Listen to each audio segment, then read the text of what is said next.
Hey, everybody. So, a couple questions for you.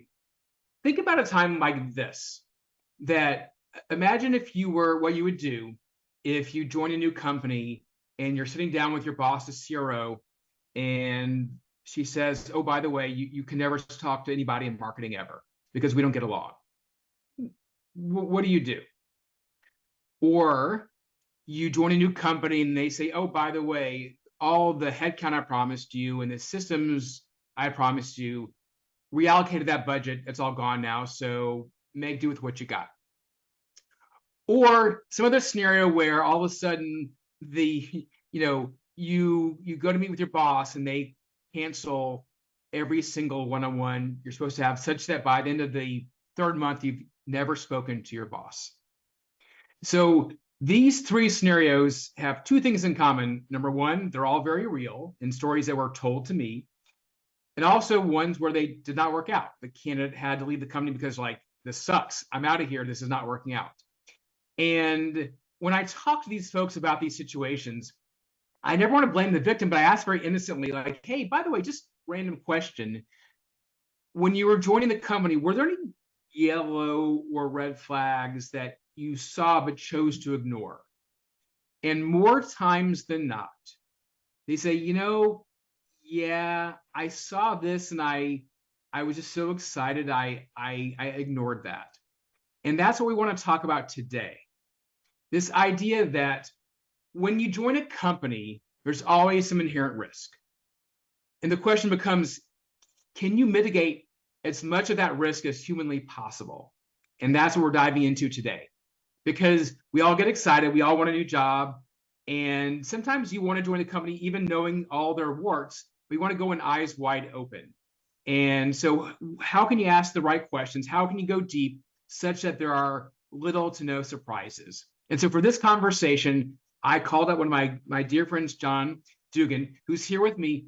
And because he and I were having this random conversation maybe a month or so ago when he was sharing one of his own experiences. And so I said, let's have a deep dive on this. And so maybe, John, introduce yourself for those folks who do not know you.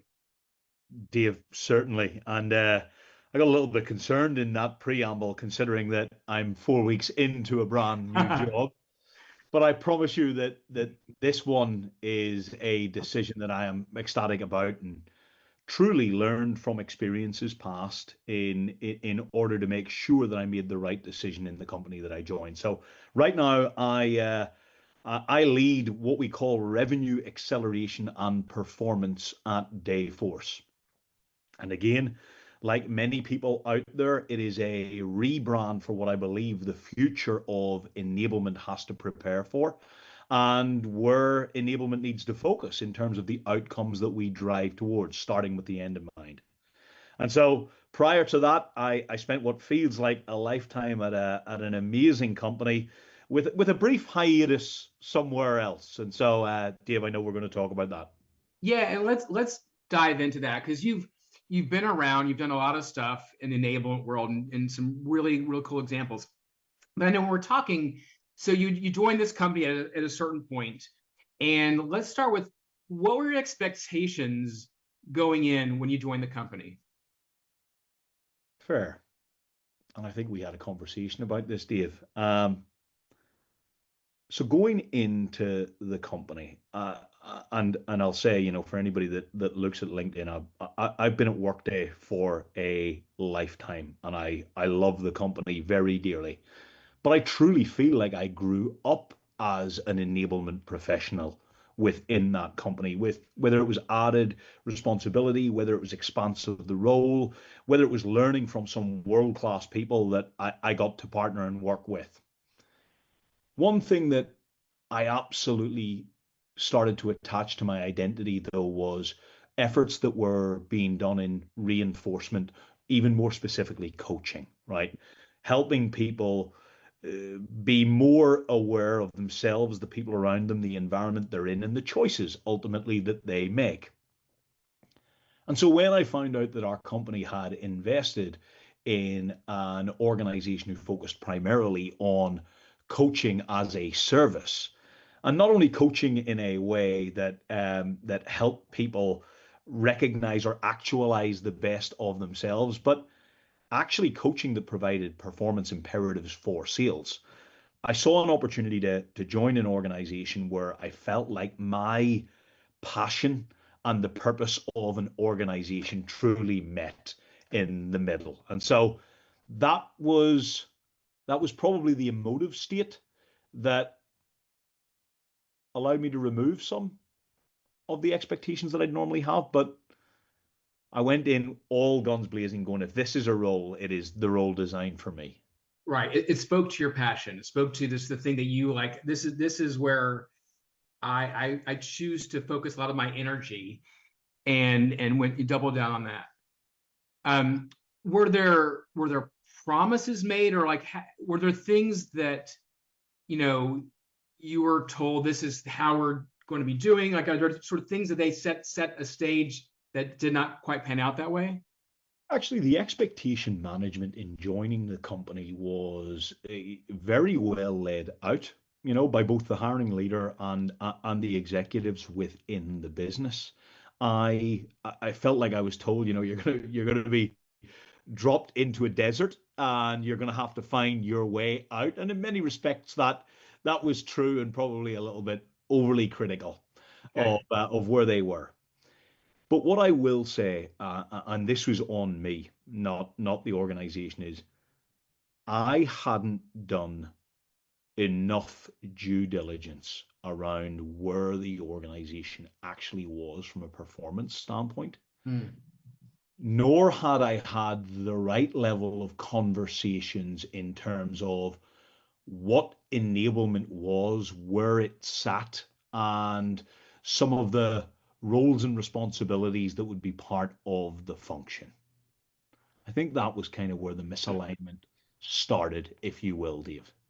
And so let's unpack that, because there's a lot Yep. there that I think would be helpful to those watching and listening. So can I go into that more? Because I want to understand um, all of that. So can we kind of go deeper on some of that? We can. So let me say first and foremost that this is not a slight at the organization by any stretch of the imagination. It's advice to people who need to make better considerations when focusing on where they're going to, find their future home. So, Dave, the reality was in between me deciding that I was going to join the company, and it took a long time to make a decision whether or not I was going to leave Workday because it was safe and truly I felt I had a good brand reputation with executive leadership. I knew exactly what the role and responsibility was. I was evolving and growing, right? So all of the positives were there. And that probably had a factor, by the way, in how I felt getting to somewhere completely different. Because very different stage of organization, right? You go from a very large company into a startup environment. But to the point I was going to make there were a few things that changed between me deciding to go and actually joining the company. And one that was that there was a large rift within the organization, which it affected many people and affected a lot of the sentiment for what was expressed when I got there. Um, there was also a couple of changes that happened within the organization at an executive level, right? People who would probably be very bought into enablement and its role, why it exists. They left the company, and I think as a result of that, some stable footing that you anticipate is going to be there probably wasn't there at the level that I would have wanted it to be joining. So if this John could talk to that John, like, say, what would you whisper in his ear to say, ask these questions? Like, what were those questions that you would have asked of the organization, and to whom? Very, very fair. So, hiring leader was the head of operations, which I'm sure, I think it's around a third of enablement functions do report into. And so I found him to be incredibly honest about where they were and where they weren't. where I should have taken a little bit more pride in the consultative nature that I think world-class enablement people bring is, tell me more about performance. Tell me more about the H1 that you've just had. Tell me how that set you up for H2. Tell me where some of the areas that I need to focus my priorities on around revenue activation and productivity need to be, because that would have uncovered a few areas that would have certainly set us up for better success or better expectation management of myself coming in for what I was going to direct the team to do. Um, Dave, there were some other elements, which was, what about access? And this is a tale as old as time, but access to the person who's serving as the chief revenue officer or executive sales leadership, and their opinion for what enablement is and needs to be. I spent a ton of time in early weeks, both convincing peers and our executive stakeholders within sales that enablement was something different than what it had positioned to be. So there's all of that. I truly think I should have gone deeper on performance. What it is that, especially in a startup environment, what is it that sustains the lifeblood of the business? And to find out that it wasn't necessarily run rate business, but big wheels that the organization had gone over. Yeah. Predictability, scalability, measurement are three things that I live and die by today. I would have told a younger version of me, make sure you figure out exactly how you're going to achieve that going forward. And to be very, very specific for a moment here, are you saying a question like, so, how did we do in Q1? Like, how many reps are hitting quota? Like the very specific, like, how do we end last year? How many reps hit quota? This first half, how many hit quota? Like that level of specificity? Yeah, that and more, Dave. In reality, a better reflection, I needed to get a better reflection on what our go-to-market strategy was, right? Yeah. What are we selling to who? What's the volume of what we're selling? Uh, how quick can a sales process run? What's the different segmentations that exist across the business? How are they defined? How long has leadership been in place? What support do they need from enablement? This was an organization that, where it was being successful, was doing so because they were winning big accounts, because people believed in coaching as much as I did. Yeah. It's funny when I talk to a lot of folks, there's a few things that come up a lot. And one of the things I always coach people on is about executive sponsorship and related to access. And my favorite question I always talk about is when you find the executive sponsor, so like the hiring manager, the CRO, that type of person, is I always like to probe into, what was their last big enablement project they had there? And this is the key part here, and what was their personal involvement in that project? Because again, in my experience, it's one of those litmus tests of seeing, is this person somebody who deeply believes in enablement enough that they put the weight of their role behind enablement initiatives? And again, everyone can give good lip service. They can all say that they believe in it. But what I like to listen for are examples of how they spent a week in the conference room with the Marriott in Chicago going through the rollout of Medic and how they were the first ones to record their pitch for the rollout.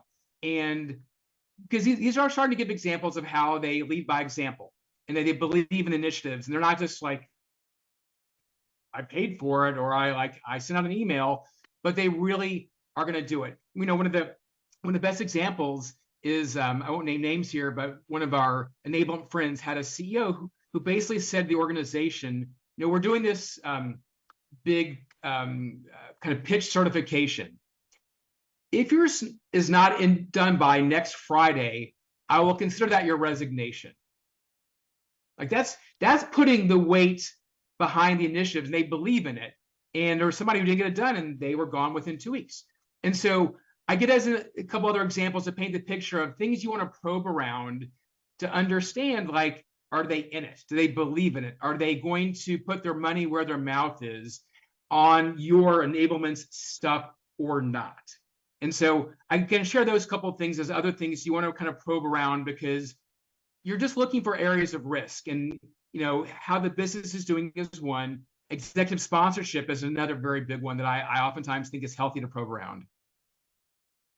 Agreed. I executive sponsorship and the role and responsibility of the enablement function is ultimately to gain access, right? And you build that through character and credibility. And if I look back on areas where I could have done better, it would have been to drive that access, to ensure that we had some level, because the CEO was a massive, sponsor of initiatives and actually driver of it, right? You got that. But utilizing that from an enablement standpoint would have been an area that probably would have, served well, I'll say. Sure. Yeah. Anything else you think of in terms of risks? So you talk about like the business risks. I was touching on a bit about just sort of sponsorship internally within the enablement world. As you think about other risks, what else do you try and solve for or mitigate? Yeah, I mean, level of change within an organization is one specific to your function, of course, right? But the reality of the situation that I found myself in here was went in with an expectation of what enablement would look like from an effective team design, and then that iteratively changed over time, both in terms of expectations for what it might look like at the end of the fiscal year, as well as its cross-functional collaboration with other teams that sit here, there, and everywhere. And listen, the world that we lived in determined that change was needed, and within a startup environment, you're probably going to be susceptible to even more change than an established organization or a scale up even. So I would ask how the business has responded to change, Yes. and what you know what foresight and thought goes into that change. Are they a business that reacts very quickly, which is brilliant in that world that you live in? Or are they, do they measure twice and cut once? And I certainly think in the VUCA world that we live in today, understanding how your business embraces change and how that might impact or affect enablement, especially, right, which is, again, very susceptible to change in our current environment. I think that's an area that you really want to double down on. I think that's a really astute point. And there are some executives, and maybe they're first-time founders or first-time CEOs or first-time CROs, and they measure 5 times and never cut. And that therein lies the problem of they can't make decisions. And one of the early indications I think about sometimes when interviewing is how do they make the decision about hiring? Is it all done by consensus? Are there 9 rounds of interviews or 2? So it's like, you talk to 2 folks, I'm a hiring manager, it's my decision, we're done. Like that, they're clearly, you can understand how decisions are made in that organization versus Sure. at a client several years ago. And they were like, we're all about consensus. So a lot of folks in marketing will have their say, and a lot of the sales managers will have their say in addition to the CRO. And so it became overly democratic. Yeah. And such that it was very hard for them to make any decisions. And that was also a view into how they decide about purchasing software, choosing a methodology, hiring the next person. Like it was a lens on their process of is there bias towards action or is there bias towards deliberation? And to your point, are you measuring twice or measuring 5 times? Are you good at cutting or are you not so good at cutting? And I think those kinds of questions are really interesting. And even the ability to probe around, like, what was the last big software purchase you made here for the sales team? How did you make that decision? Who was involved? Like, is there a committee? Was it just ultimately your decision? But asking questions like that, they just give you data, right? And as you start to have these conversations, what you're looking for are patterns or trends of how they make decisions. So a single data point may or may not be informative enough, but looking for those patterns. I get you. I get you. And Dave, all missteps that I made, right? I didn't do the right level of research due diligence. And listen, the emotive side of it probably resulted in me negating things that I would expect myself to have done in the instance. And it's not like I wasn't running from something. I was trying to recognize and realize something that I was incredibly passionate about. The decision wasn't rushed on my side, right? Um, but again, this is an example of where my candidacy for the role probably could have come into question as well, right? And that's advice that I think that people need is, is this person asking the right questions about our business in order to influence the right level of change and impact that they're trying to drive? Yeah. In hindsight, I probably would have reflected more poorly on myself than anything else. Yeah, and we get excited, right? The emotional part of our brain takes over, and such that the unemotional part, the dispassionate part, the analytical part of your brain gets overlooked at times. It's like some people, when they make big decisions like buying a house, they they get so excited they ignore, does that still make financial sense given what's going on? But we're so excited. So all of a sudden your emotional side takes over. And I think my takeaway from your comments are great that you're excited, but you have to then stop and take off that hat for a moment and put on your skeptic hat. Does this really make sense? Have I found a really good partner in crime with the CRO? Am I set up for success here? And ask the disproving questions.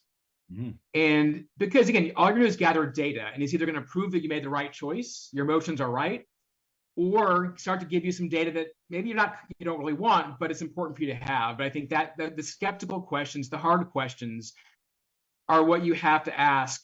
Otherwise, you're going to be one of those people who's in that position where you joined a new company, you took this new job, and you're like, oh crap, I got a lot of surprises my first couple of weeks on the job. That is very fair. So I guess for you, learning what you learned from your past, how did that inform how you went into Dayforce, how you went into this job? Like, how did couple scars, couple battle wounds along the way. How did you approach this, knowing what you've learned along the way? Yeah, well, there was a ton of questioning asked. I actually went out and spoke to many people who I knew in the field already, right? From an executive sales leadership standpoint, right down to people who are A's within the business. There was also a fortuitousness of the fact that there's a lot of people from my previous life who are already here and have blazed the path. And so questions that I asked early on, actually, David, it fulfilled a let's call it a professional mission statement. I knew what I wanted. I wanted to get back to being an exceptional leader.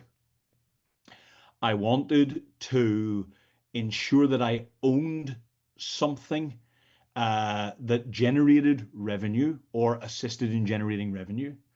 And I wanted to do all of that in close proximity to the field, right? In the world that I'd lived in, it was very easy for enablement to become an execution arm of RevOps rather than a performance partner to the field. Yeah. And so knowing that in terms of what I absolutely wanted professionally versus personally Mhm. allowed me to ask the right questions in terms of getting a sense of, well, am I going to get access to the executive leaders that I need? The person who's responsible for stewardship, how much empowerment are they going to give me? Where are we at as an organization? Are we performing to a level where we're building on the momentum, which fortunately was the case, or are we in an experience where enablement's going to have to handle a ton of change as we go through that?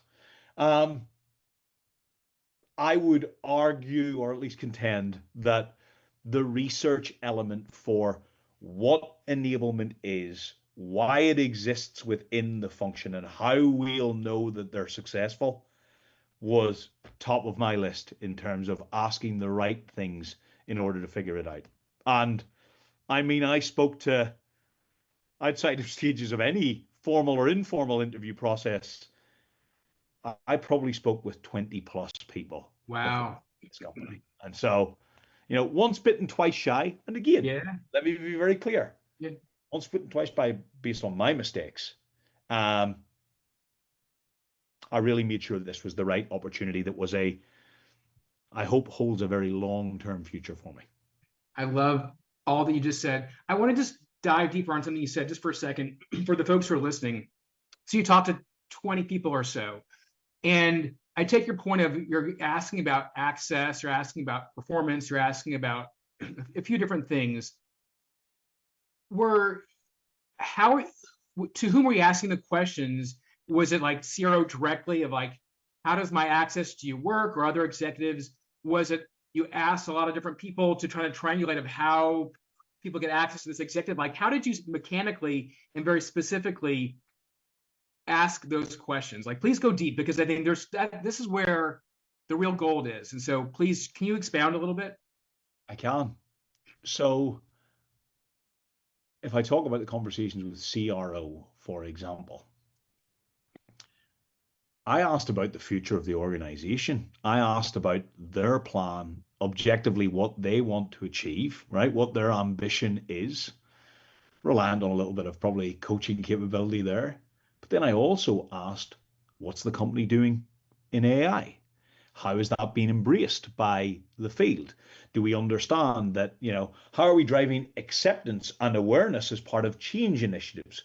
What role does enablement play within that? Where do you need enablement to be versus where it is today? And that drew out a very strong from to, and then obviously ancillary questions supported. Are we going to get the right level of sponsorship in order to drive that change that we need to? At what level work? So is there empowerment of each of the field leaders in order to drive their own objectives, success? How aligned are we to their priorities as it exists today, right? And that's actually a big room for growth for us, right? Sure. Does enablement have a structure that supports alignment to those strategic priorities? Actually, what we found out in conversations with people both within the function and ancillary to that and our stakeholders, no, it's not. Okay, do we message ourselves effectively, right? I used this with the team just today, but one thing that is absolutely sorely missed within enablement functions is the ability to be our own marketing agency. Mm. And that was something that I really drilled into. Like, how do we message the work that we do? How do we celebrate the success? How do we know we're successful?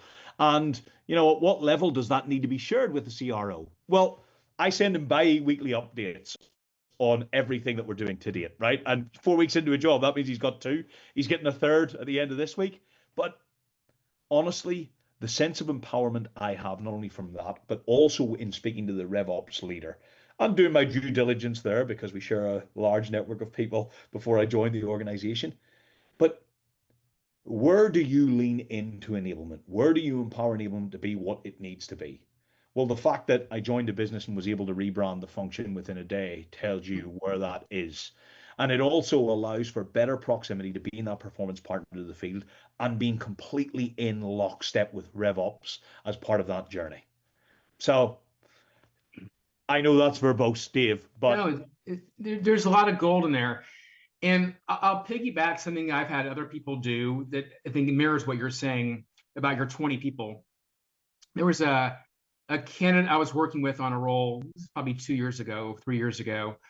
And every employer, when they're setting up your interviews, they lay out the very well-trimmed, perfect path of talk to this sales leader because they're awesome. Everyone loves them. And maybe this person marketing, and like it's always people who represent the company the best. But that's not always maybe an accurate representation of the company. And so somebody I was working with a couple of years ago, he said, that's all great. I also want to talk to a successful rep, a less successful rep. I want to get a demo of your product. Like I want to understand can I help here? Is this a real problem you're solving? Is your product real? And so my point being is they took the whatever 5, 6 folks they were supposed to talk to and asked for a few more. And I'll tell you, no one should really say no to a request like that, right? It's not an unreasonable request. It's not like you're asking to talk to the CEO of GE. You're asking to a couple other people here. And anybody who balks at that, that's to me a pretty much of a red flag if you're kind of holding back access to people or information. Like, so I think you going off the path they laid out to make sure all your questions are answered is a very smart thing to do. And when I hear you talking to 20 people, I think that's great. I also am a big advocate of back channeling. So, Yeah. hey, that CRO, who else has worked for them, ideally from an enablement perspective, and how are they as a boss? Do they cancel every single one-on-one, or they always make time no matter what? They find a way to make time. Are they a screamer at you, or are they like a really good boss? Do they expect you to be on Slack 24/7, or do they respect your personal life boundaries? Like things that maybe you care about, you find out through asking people. And so I think LinkedIn's always a good tool for knowing who knows whom. And I've always found that when people leave a company, that is the ultimate truth serum. They're very free to share all their thoughts once they're gone. And so I think if you're not asking those questions, you're leaving some risk on the table. I agree. And if you don't have the direct network, you're right, Dave. There are plenty of mechanisms today in order to facilitate a connection. But I would speak to as many people as you can. Like, especially in the world we live in today, right? I think everybody and a lot of people who are searching for their next home are looking for a permanent home. Yeah. Like, do the inspection. Yes. It is worth you to cut or measure twice before you cut once. I think it's the same thing true as do your due diligence and be open to information that's not what you want to hear. Like, it's just data. Doesn't mean you have to act on it, but it's just you're getting more data to then have a well-informed decision-making process. And just be open to that because, again, I'm the guy who gets these texts from people saying, oh crap, made a big mistake. This is not going to work out. And that's just the worst feeling in the world where maybe you left a great job and some equity on the table and you took this new one because you're all excited. And then you're like, I walked away from that for this. Or even maybe you don't have a job and you're looking for one. You're like, I have nothing. I need to take something. But at least you go in eyes wide open, knowing where all the warts are. And so just be open to, the negative information, the stuff you don't want to hear. Do a lot of measuring, ask a lot of questions to come up with that. I think it's all really good stuff. And I think, you learned a lot of stuff from your journey, and even old dogs can learn some new tricks. And I like the fact that I'm not calling you old, but you're old. But you have wisdom now. But I think, I'd love to hear from you. Just give me, for the folks listening, just from all that you've learned, good, bad, and otherwise, what are their must-dos when they're approaching a new role? Okay. If you are seeking a new opportunity, Dave, the first thing to do is have a professional mission statement or checklist for exactly what you want to get out of it and seek to prove or validate that. Not only does it give you an opportunity to evaluate the next opportunity, but actually tells you a little bit about whether or not the role that you're in today could actually suffice in doing that, especially given how many mistakes that people make. I would say do your due diligence in terms of culture, in terms of where enablement sits, why it exists within the organization, its level of access to the people that it needs access to, including those who are going to be sponsors of, and then get a sense of how the organization embraces change. I mean, really, as you think about the effective team structure that you have, as you think about where it sits within the organization, as you think about how cross-functionally different stakeholders work and you become the highway to the field, I would really consider how change is embraced and how decisions are made, because that's going to tell you everything you need to know about the role you'll need to play and whether or not it's the right role for you. Yeah. I think that's all spot on. And thank you for sharing that. And truly, thank you for sharing a personal story, right? One that was sort of your journey. I, sadly, there are a lot of places out there where it's not a great place to do enablement, and it's incumbent upon us, the interviewer or interviewee, sorry, to kick those tires pretty hard and make sure you're making the right choices, because when the economy is as it is, you don't always have the luxury of a ton of choices. So you want to go into everything with eyes wide open. So, John, thank you for sharing all that stuff with everybody out there. I truly appreciate it. Oh, listen, good to see you, my friend, and I will speak to you soon. All right. All the best. Right, cheers, David.